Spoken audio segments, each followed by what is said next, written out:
Hello artists, today we are going to start glazing your face jugs.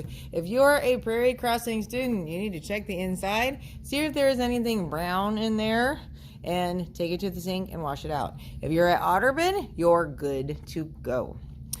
So on your pots, we're using glaze. Think of it as a liquefied sand. That's why when you brush it on, it absorbs into the clay really quickly and it looks very dry and powdery.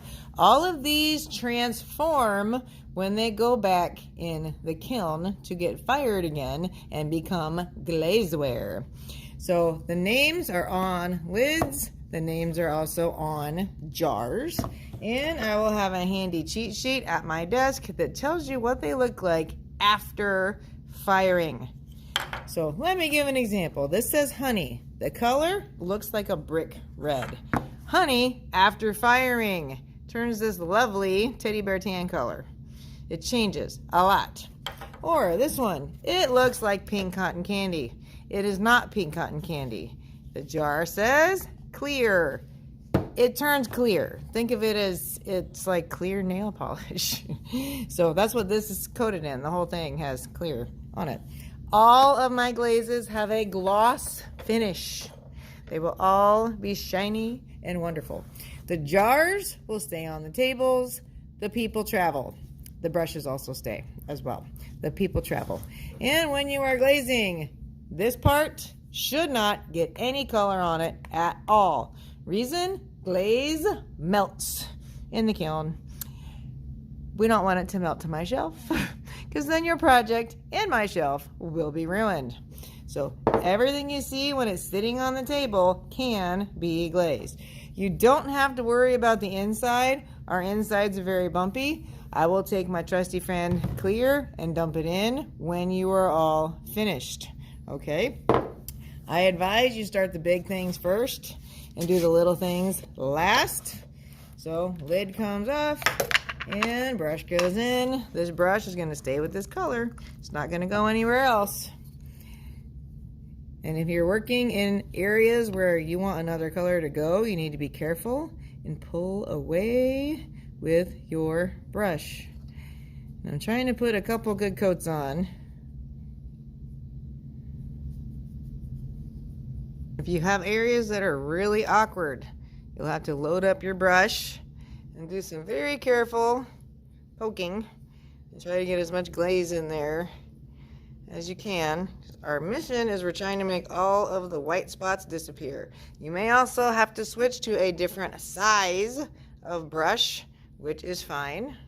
If you are glazing and you get a color where you do not want it, we can't just paint over it, because the colors will reappear when these are fired. So you take wet paper towel or a wet Q-tip and you can clean it off.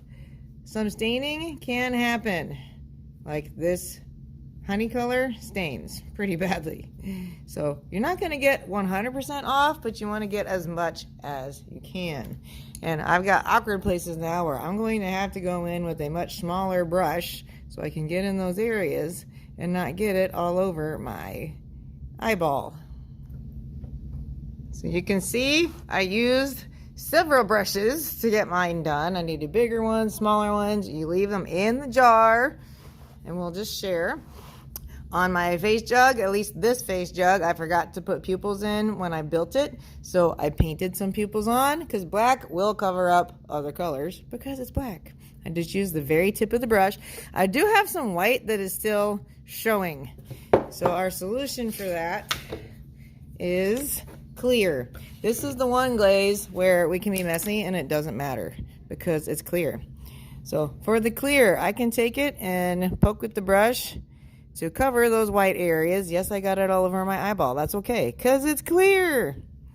So I'm just trying to poke and get in those areas that I was not comfortable trying to reach with my paintbrush. That way everything is coated. That little bit out here that I got on, I can try to rub it off. I can always glaze over that section where I got the wrong color on my dark color. Then once all the white is gone, including inside handles if you have any, then see me and I will do a pour on the inside to cover it up. something like this. I swirled it around on the inside to coat as many of the bumpy areas as I could. Then I pour it back in the jar. It's your job to take the extra and use a brush and try to spread that around on the parts that I couldn't get to.